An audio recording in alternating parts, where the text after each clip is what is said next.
Today's guest is a good one, the one and only Melissa Grelo. Well, I know. I was so excited to talk with her because, come on, it's Melissa Grelo, journalist, TV host, podcast host of Aging Powerfully. And you know me, I love me a celebrity, Mick. You sure do. I do. And she came on today to share something really personal and really vulnerable. And I think something that is going to hit home for a lot of you listening today. Yeah, during this conversation, Melissa opens up about how she got completely sucked into the longevity and wellness world during the pandemic. And she started taking a whackload of supplements that were recommended to her, and she ended up with liver damage. Which is wild because this is a woman who is deeply health conscious, and she wasn't being reckless. She was trying to do everything right.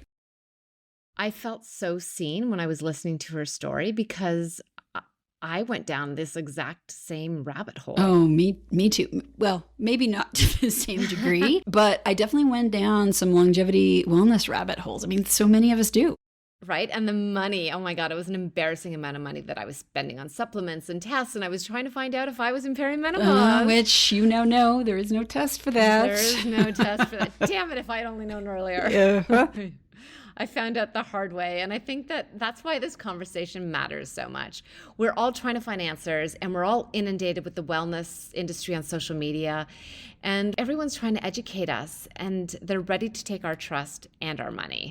Well, and that's, it's easy to fall into because when your body's changing and you're not able to get answers from whether it's your doctor or other parts of the team that's looking after you and supporting your health, you start turning to people on Instagram who are telling you they have the solution because they say they have a solution and they're willing to listen. And the fact is we need and deserve answers and support that are evidence-based. Yes, and we're desperate for them. And unfortunately, for so many of us, this is the reality of perimenopause. Melissa learned that the hard way, and she's here to make sure that the rest of us don't have to. So let's get into it. Melissa Grelo, what a pleasure and an honor to have you on the show. Thank you for joining us today. Thank you for asking me to be here, of course. We reached out because you recently posted on social media about you and supplements and how a protocol, I guess, or a range of supplements that were recommended by a provider caused liver damage. Like, what? So let's start. Take us back to the beginning. How did this supplement journey start and how did it get to be that serious? I think it's an extraordinarily ordinary story that I think a lot of people watching and listening are going to relate to. So I'll take it all the way back to the pandemic. And as I had mentioned on the show, which is where this topic came up, I was stuck at home like all of us were. And it just so happened that whether it was because life had slowed down in the sense that there weren't all these distractions, you were forced to be at home, forced to sit with yourself, forced to kind of stop for maybe the first time in your life. And I started to do all the things that everybody was doing, which was getting really hyper-focused on health. And when I say everybody, because we were in the midst of a pandemic and the lockdown, and all I would do is turn on the news and just get like body counts. We were just getting such terrifying news of how many people were dying literally every day. And it was so terrifying. And I think I am also probably low-key hypochondriac. And I'm also like a lot of women, oh my gosh, what can I do? I'm a control freak. So what can I do to make sure I'm not a statistic and to protect myself and protect people around me? So I think I went into a hole that, I think a lot of people did, which was understanding health better. And it ended up leading me in a direction that I probably, when I look back now, was not healthy, but it was what it was at the time. And that was almost funny, getting locked into a world of what we now know as longevity medicine and longevity science. Now you put that kind of personality and the timing of that, and you put that up against what now we understand as perimenopause. Yeah. Now that was 6 years ago, right? So I was 42 and trying to understand this new and changing body, getting a little freaked out because obviously every new symptom means you have a terminal illness. Yeah. So, like all the convergence of all of these things in a type A woman is really potentially dangerous. And so what do we want? We all want answers. And I want a definitive answer, and I need solutions, and I need to see change. So it was coming from a place where I think a lot of us can relate to. I might have gone about it a little deep end because I don't do anything halfway. It's like I'm not in or I'm all in. Yeah. And I decided to do the all in. So I dove head first without checking where the bottom was. And that's where I found myself. That's a great way to put it. Diving head first without checking where the bottom was. Yeah. 42 is a magical age, was for me. So we're a little bit older than you are. And I don't know about you, but certainly for me, after my first child, all of the things you just described went into overdrive. And then I had my kids later, so there was some overlap with the onset of perimenopause. And man, that can really send you to some crazy places. But I will also agree, like for me, the pandemic is when I started working with a practitioner and going down the supplement road and doing the Dutch test. And it was the same kind of vibe as you. I felt like I needed to control something. And this was something that I could take control of for myself. I got to a point a couple years in where I was taking 20 different pills in the course of a day, and I don't even know how much we were spending. Luckily, we weren't going anywhere, so all of my travel budget was in supplements, I guess. But like, it's crazy. It's wild. I think that's where people can relate. I think I can speak for myself. I was also older when I had my daughter. I was 37. Where the convergence of the pandemic for me was the control issue, 1000%. But we took the same fervor that we approach probably careers or anything in life. We took the same energy of I can control anything. I can create anything, that I will control outcomes. We took that and we shifted it, and it just kind of was the same, coming from the same place. And certainly for me, you mix a little bit of fear with, the desire. It's a compulsion to find solutions. For me, it manifested in hyper tracking. So my first foray in was a lot of American companies that were selling a lot of the online blood tests that you can track biomarkers. And again, it sort of is in parallel with longevity medicine and science, because I read David St. Clair's book, Lifespan. Like, who didn't? And I started to do a deep dive. And again, it is coming from a place of control. And I'm not saying it all like it's all pathological. I think to a certain degree, wanting to live longer and healthier, that's a very positive thing. But like anything in life, you can go too far. And I think that's where, when I took the longevity thing and then I started looking into biohacking and biomarkers and tracking and testing, I'm a numbers girl. I'm a data girl. So it really fed what I was looking for. Was like, I'm feeling a way. I need to track it. I need to test it, give me empirical evidence. And now let me do something about it. The way that the supplement thing came along is, even though I have been a healthy person who's put great food, whole food first, fitness first, lifestyle first, and quite frankly, been able and lucky to be able to live that way. Yeah. The supplement thing was it was almost intoxicating, if Very I can seductive, use that word. right? Yeah. Right? Yeah. You were just like, these are the answers that I need. And we weren't going to the doctor because we couldn't. There was this weird chasm that all kind of came together. I think there's another element there, and I don't know, this may not have been true for you, but it certainly was for Michelle and I, which was when we started having perimenopausal symptoms, we were able to go to the doctor, and we kept getting told, you're fine. This is just how it is. You're too young. Don't worry about it. So when you have some alternative providers, products saying, well, you're not making this up. For sure, you're having these symptoms, and here's the solution. That is also very enticing, right? Yeah. Just being heard, feeling like you're being heard. Yeah. Even if you're paying for it. Yeah. And we were paying So for I'm it. going to pay you and you're going to listen to me, damn it. When you were on your supplements, was it like Insane. I used to do humble brag posts. Look at all the supplements I'm on. Stop it. I probably can find it in my, I'm gonna go history back on and look. Instagram. Yeah. Because it was like a weird flex at the time. It was a way to say, you know what? I'm putting my health first. Look at me. I'm so healthy.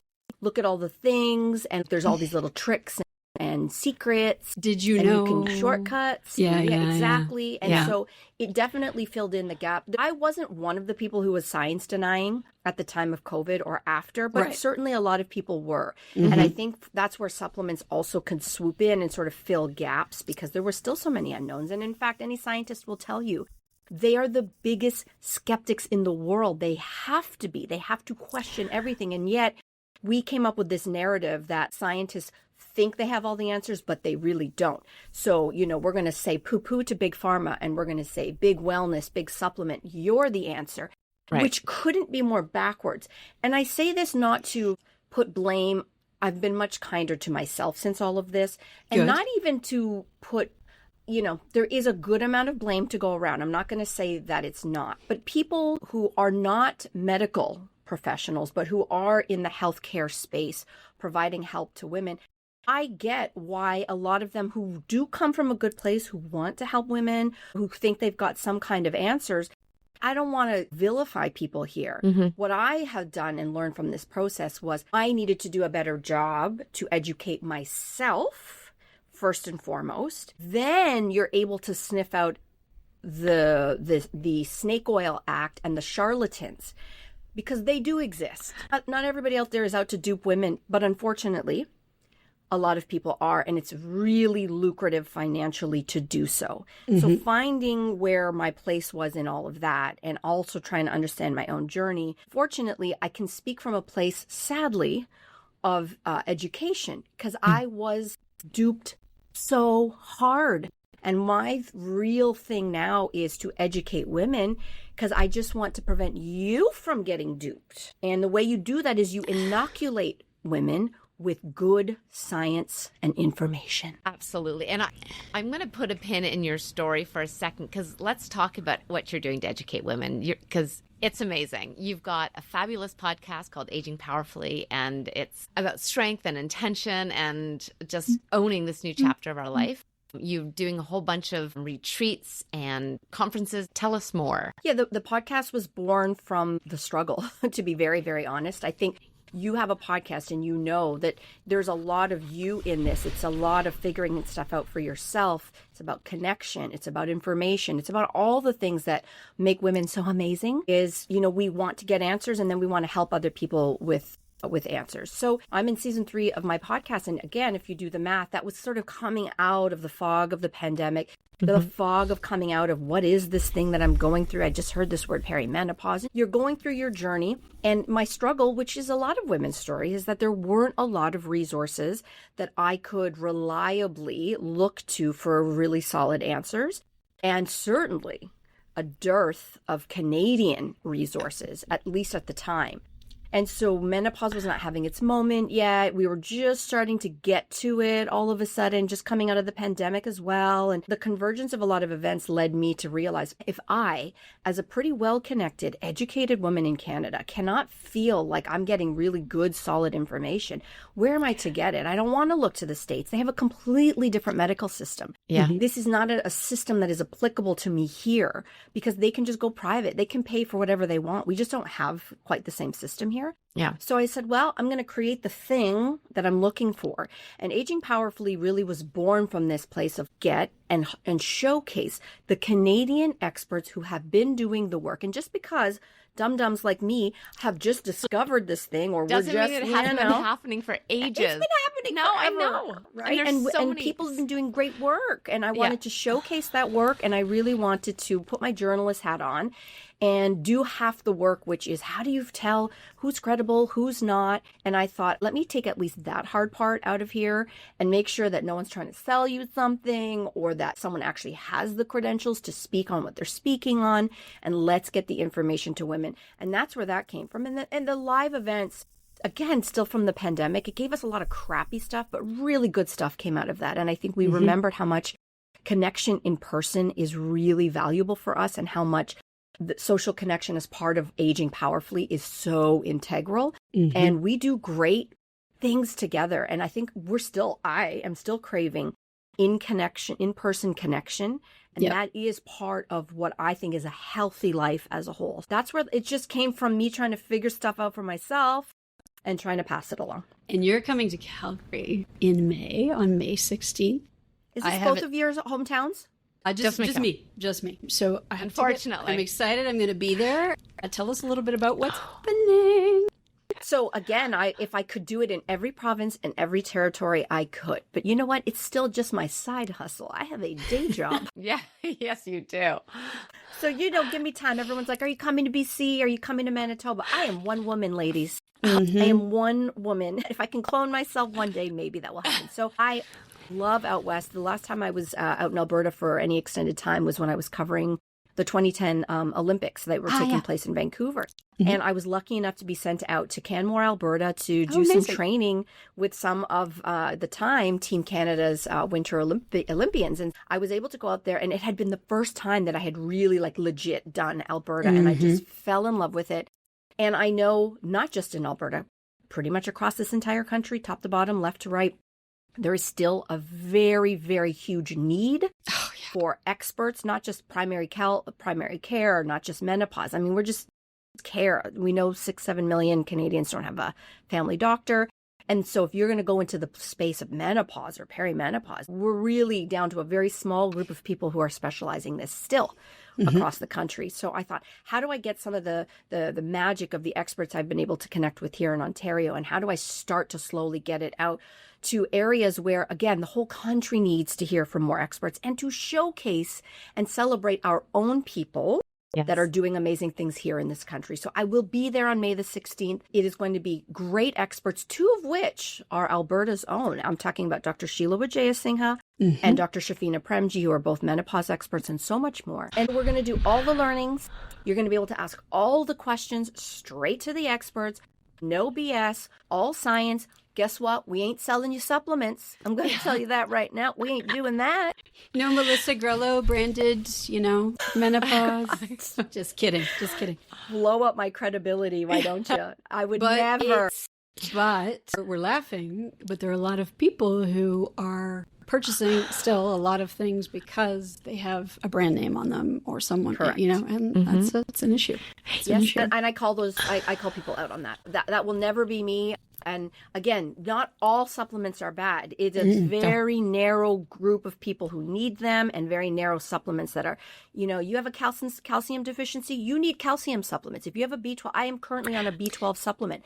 My B12 levels are low. I am taking a B12 supplement, right? But if you think that your proprietary blend of like Menopause, that's like that.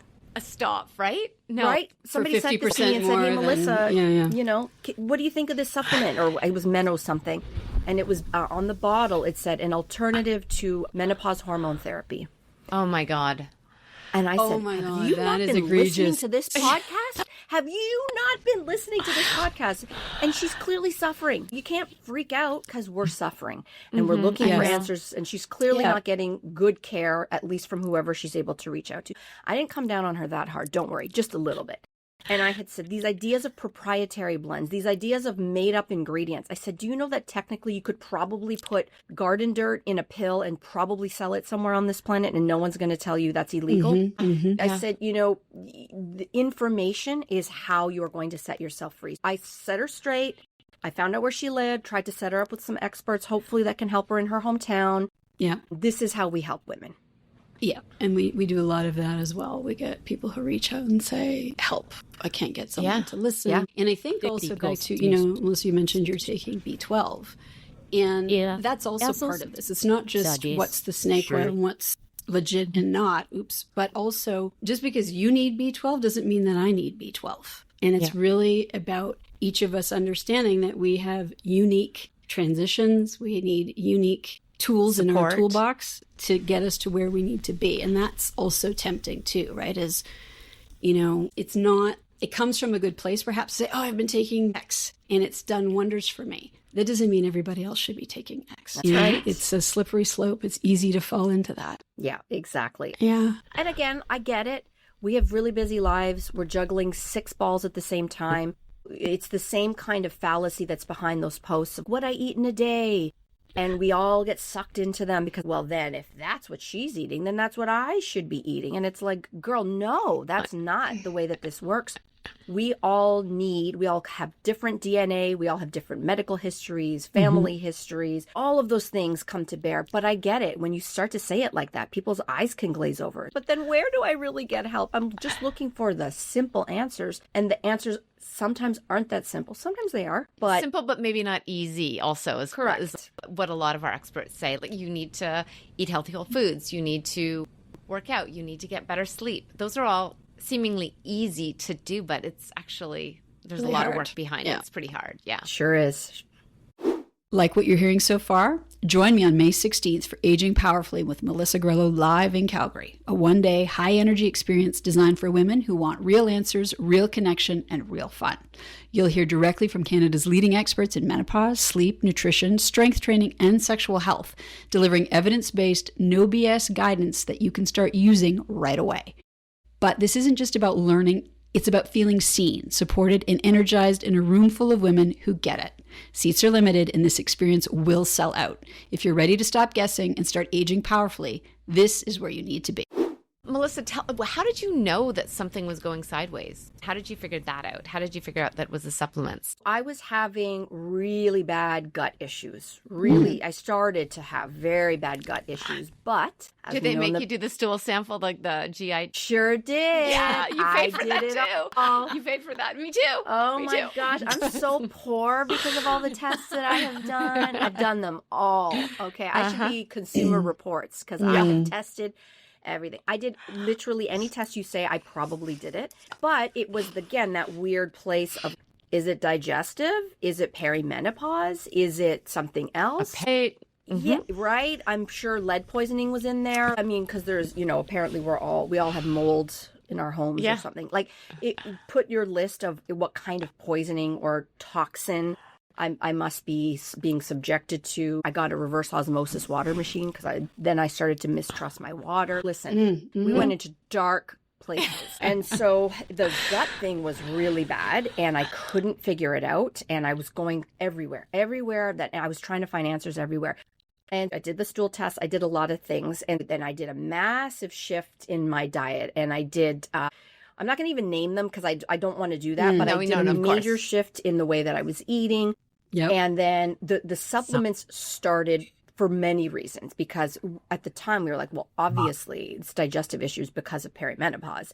Then I started the gateway, supplements were the ones that were supposed to be targeting my different perimenopausal symptoms. And then it was more, and then it was more, and then it was more. And I literally probably topped out at about 20 supplements a day and was not feeling any better. In fact, it was way worse. It was just way, way worse. And I was spiraling because then you hit that frustration mode. And for type A's, if it's not going your way for a good amount of time, I had to double down. So obviously I'm going to be doing more tests. Obviously that's the only way out, right? And we just haven't found the right test yet. So let's just keep doing more. Unfortunately, that was a good long stretch. And it was time for blood work with my family doctor. And when I think about this now, she was so good. So let me tell you what happens. I have to go in and I have to go do my annual stuff. We're slowly starting to see doctors in office again. Right. She's like, listen, it's been a long time, pandemic.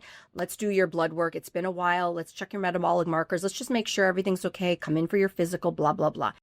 So we come back and this blood work, she looks at me and she's like, you quit drinking, right? And I did. I quit drinking about 4 years ago. And I said, yeah, I did. She goes, huh. Your liver enzymes. Can we talk about that? And it was such a perplexing thing to her. And then I had to fess up. And she's like, what are you up to? And she looked at me with this knowing eye. What are you up to? What do you mean, what am I up to? I'm taking care of myself. I'm so healthy. You know me. Yeah. I'm so proud of myself. And I told her that I had been seeing another practitioner. I had the balls. I'm surprised she didn't drop me right there. I had the balls to say to her, it would be really great, Doc. Would you be able to connect with my other practitioner? And maybe you guys can share notes so that this can be like a team effort to help Melissa. And she was so good with me. And she's like, I need you to bring in everything that you are doing. She, again, should have broken up with me when I did that because the subsequent appointment was bag of bottles. And she was just very diplomatic, but very disappointed in me. What is this for? What's this for? What is this supposed to be for? What's this for? What's this for? And right then and there, I just kind of felt shame. I felt duped. I felt angry. I felt poor. I just felt all the feelings. And she's like, I need you to listen to me and I need you to stop. At your age, to have liver enzymes like this, not cool. You don't even drink. What is going on? And I just, in that moment, I think a wave of clarity just sort of hit me. And she's kind of set me straight. And that's what happened. So did you stop cold turkey? Everything. And then did you go back 6 months later? Are your liver enzymes back to We're normal? good. Oh, you're good again. Okay. We're great. Excellent. We're Excellent. great. Good. And how long did that take? Wow, that's a great question. I think normally we would do a 3 to 6 month. I probably waited longer because I just wanted to really make sure everything sounded and looked clear. I probably waited up to about maybe that 6 month mark. Okay. I just wanted to cleanse myself. Yeah. Go figure, where I just went, oh my God. And it was an awakening, let's be honest. And I don't feel shame about it now. I did at the time. But that is what a lot of us find ourselves in, and we have to have grace that we're just trying to help ourselves, and that's okay. But hopefully, someone hearing all of this is gonna go, "Oh, okay, well, something for me to think about. Maybe I don't need to be taking 20 supplements either." Yeah.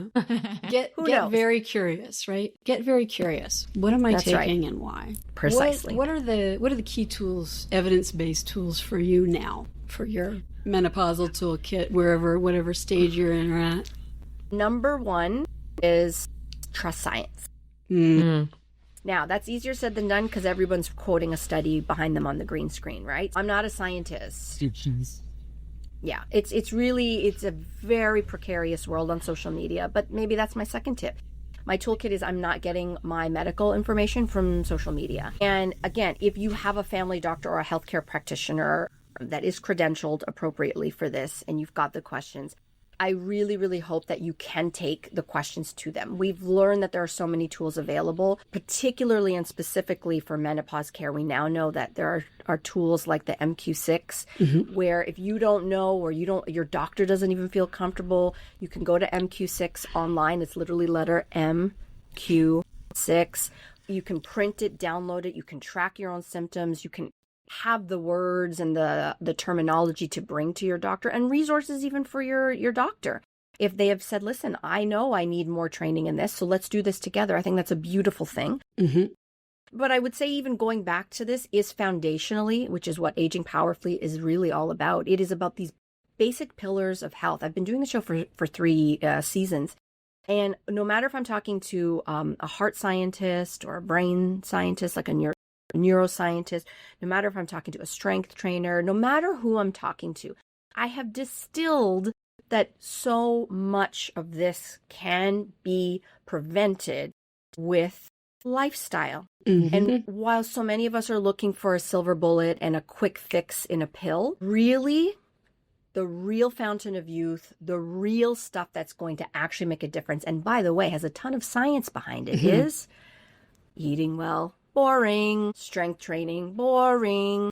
Prioritizing sleep, boring. Having strong social connections. We are human beings that like the new shiny toy, and we like a quick fix. But what I've learned is there's a few pillars to prioritize, and you're going to do better off than trying to chase that next hot supplement or that next biohacking test. So it's boring. It's basic. It works. Love it. And it's true. We have the same experience as you, that everyone that comes on, it comes back to those lifestyle pillars. And not to say that that's a cure-all, but it definitely, if you've got that foundation in place, everything kind of rolls a lot smoother from there. Yeah. It does. Yeah, and I for think sure. especially, I would imagine that your listenership and your viewership is probably very similar in demographic to my show. And I speak to the women largely 40 plus. And by the time you hit 40, but certainly by the time you hit 50. Oh, you don't even know yet, girl. Oh, right. I mean, I'm almost there. Yeah, I'm almost we'll do there. this again I'm when excited. I am really excited. I do think that aging is a privilege, and I get very excited every year that I get older. I embrace the wisdom and I embrace the experience. And I am better and stronger and more badass today than I ever was at 28, right? I don't want to be younger. That is not the goal. But I think that, when you hit that fork in the road moment, which is for some people 40, but certainly by 50, I'm almost there too, is your lifestyle, it all catches up to you. Life is catching up to you. And again, sometimes access to health requires a certain amount of wealth. There is a lot of privilege in where I'm coming from, and I will not let that slide. I absolutely understand that. And I'm very grateful and fortunate that I do have access to just information, that I have access to a resource called time that a lot of women simply don't have. Yeah. I'm not going to ever blame women for, why are you not in shape? Why are you not eating well? You know what? Because she's a single mom of 3 kids with 2 jobs. So you know what? There's got to be room for this discussion to say, yes, at a certain point, we have to be able to figure out how, with where I'm at in life, can I start to prioritize myself? Because with life catching up to you, you can't party and not sleep and do all the things that you did in your 20s, maybe in your 30s. You need to enter that back half of life strong. Yeah, You've absolutely. got to. You've got to. If you want quality of life and if you want longevity, you got to enter it strong. And today is the best day to start that journey. I love this. I feel like you may have just answered our last question, but I'm going to ask it again. Melissa, what is the one thing you want every woman to know about aging powerfully? It's so fun. You're going to feel the power that you're going to make your 25-year-old self real proud. Aging powerfully to me is a new era of liberation. It's a new era of stepping into your power unapologetically. It's a new era of giving less F's. I mean, I love to swear, but I'm going to be very respectful. No. Let it rip. Okay. Please go. She's trying to be classy here. She's trying to be classy. It is so exciting. I think if I would have known at 25 that at 48, I feel like I have a new lease on life, that I'm just getting started, I would have spent less time worrying about getting older. I know this culture is still youth obsessed. I know this culture will always say that, the size 0 Victoria's Secret model is the ideal woman. And I'm here to tell you, that's a fucking lie. It's a fucking lie. They have to convince us that we are weak and we are diminishing and the best years are behind us, because how could the patriarchy stand if all of us woke up with this feeling? It would be dangerous. It's dangerous to feel this powerful. It is a threat to those in power who don't look like us, who aren't the same gender as us. They need to keep us believing that our best days are at 25 with perky boobs and full ovaries and no cellulite. They have to distract us, because this power, you cannot, when this is unleashed, it's when shit happens. And I look at my daughter who's turning 12 on International Women's Day, and I sit her down and I say to her, getting older is a privilege, and my God, if I could tell you, it's going to get even better. It's so much fun. I got more money than I had at 25. I got more wisdom. I can walk into a room and I don't care if there's 100 men. I feel zero intimidation. That stuff comes with age and wisdom and experience. And nobody told me how amazing it was going to feel. It's amazing. It's amazing. So I just feel lucky. Chills through my whole body listening to that. Thank you. That's inspiring. And so true. Dangerous. And contagious. And contagious. It's powerful. Fuck, that's powerful. We're dangerous, bad bitches. I love it. Drop. Mic drop. And look at my cheetahs. And look at your cheetahs. God damn it. My cheetahs are going to prove it. Love so it. Good. Love oh my God, it. Melissa. Thank you. Thank you. you. I know you're beyond busy and you've got so many different things, so many different projects. I'm sad I'm going to miss May 16th in Calgary. Well, I'll catch you on the next one, but we will catch you on the next one. Don't you worry. Thank you for the conversation. Thank you for everything that you do. Information is power, and validation is power, and nobody has to go through this alone, and no woman left behind. You got ovaries, we ain't leaving you behind. Even if you got your ovaries removed, we're not leaving you behind either. Amazing. Thanks, Excellent. Melissa. Thank you. Thanks so much for listening to the show. If you like what you hear, please subscribe and write a review, so more women can find us and get a better understanding of what to expect in perimenopause. This information is not intended as medical advice. The intent of this information is to provide the listener with knowledge to support more efficient and effective communication with their medical provider.